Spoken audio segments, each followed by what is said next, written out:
Hello guys, BPSC online academy में आप लोग को बहुत बहुत स्वागत है। आज का टॉपिक हम लेके आए हैं law commission of India. Law commission of India जो है, इसका हिंदी होता है विधि आयोग। आप लोग सुने होंगे।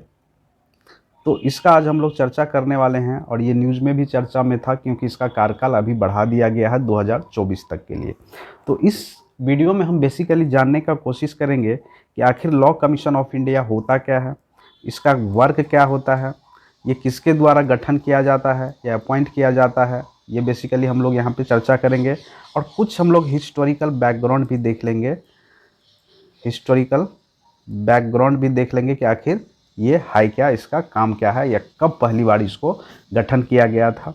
हालांकि ये चलते आ रहा है ब्रिटिश पीरियड से। ब्रिटिश जब भी थे हमारे इंडिया में तो 1833 से ही ये चलते आ रहा है। जब आप सुने होंगे कि पहली विधि अधिकारी लॉर्ड मैक्लो को बनाया गया था, उसी टाइम से चलते आ रहा है। तो हम लोग वो देखेंगे। और आज़ादी के बाद जब हमारा इंडिया आज़ाद हो गया तो उसके बाद कब पहला लॉ कमीशन ऑफ इंडिया बना था और वर्तमान में कौन सा लॉ कमीशन ऑफ इंडिया चल रहा है, कितने नंबर का, ये हम लोग जानने का कोशिश करेंगे।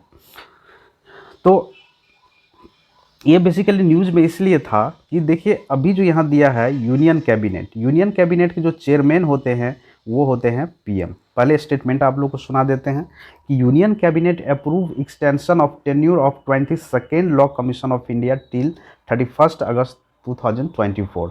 तो जो अभी जो लॉ कमीशन ऑफ इंडिया है वो कौन सा लॉ कमीशन ऑफ इंडिया है, तो वो 22वां लॉ कमीशन ऑफ इंडिया है, जिसका कार्यकाल जो कि फरवरी 2023 में ख़त्म हो गया था, उनको क्या कर दिया गया, बढ़ा के 31 अगस्त 2024 तक कर दिया है।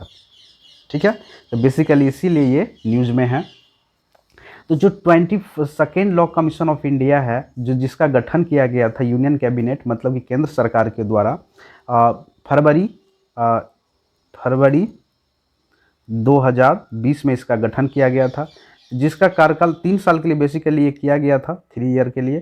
तो जिनका कार्यकाल फरवरी 2023 में ख़त्म होना था, तो इन्हीं को बढ़ा के कब कर दिया गया है, 31 अगस्त 2024 तक कर दिया गया है।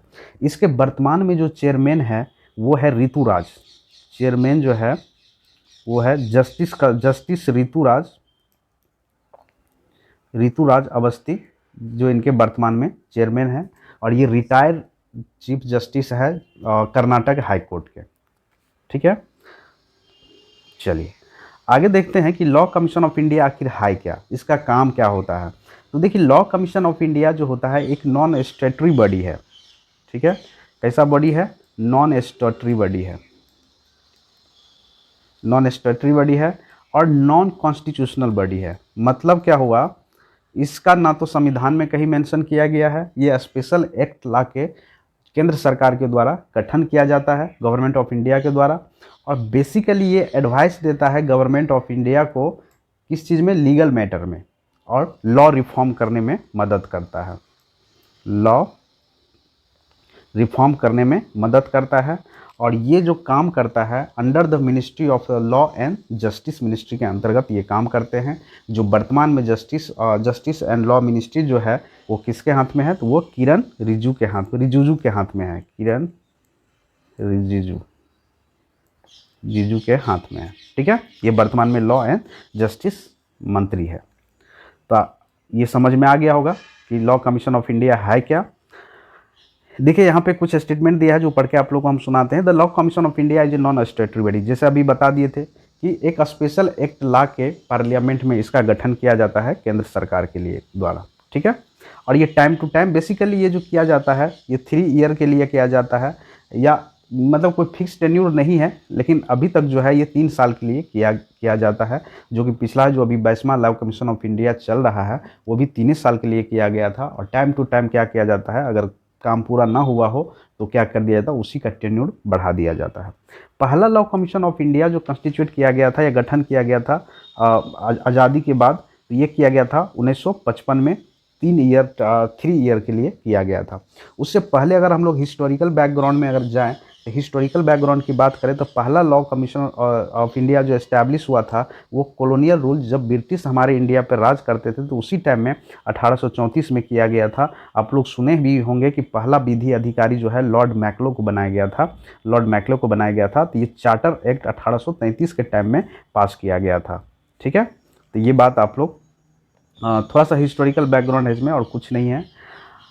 अब देखिए यहाँ पे स्ट्रक्चर क्या होता है लॉ कमीशन ऑफ इंडिया का, उसका हम लोग थोड़ा चर्चा कर लेते हैं कि लॉ हिस्टोरिकल बैकग्राउंड तो हम लोग देख ही लिए थे। तो ये जो हुआ था, जिसका स्ट्रक्चर जो है लॉ कमीशन ऑफ इंडिया का, बेसिकली 3 ईयर टर्म के लिए क्या होता है, ये अपॉइंट किया जाता है।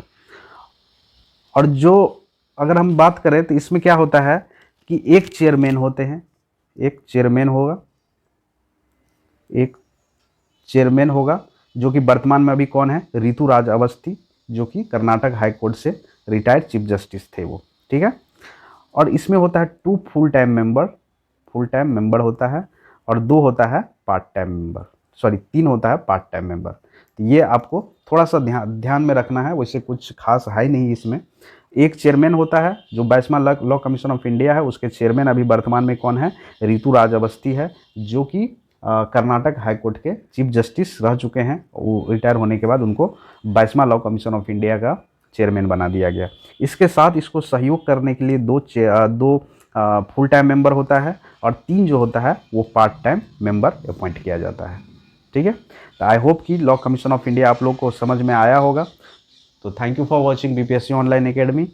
अगर आपको सेशन अच्छा लगता है तो लाइक करिए, शेयर करिए, सब्सक्राइब करिए। Thank you.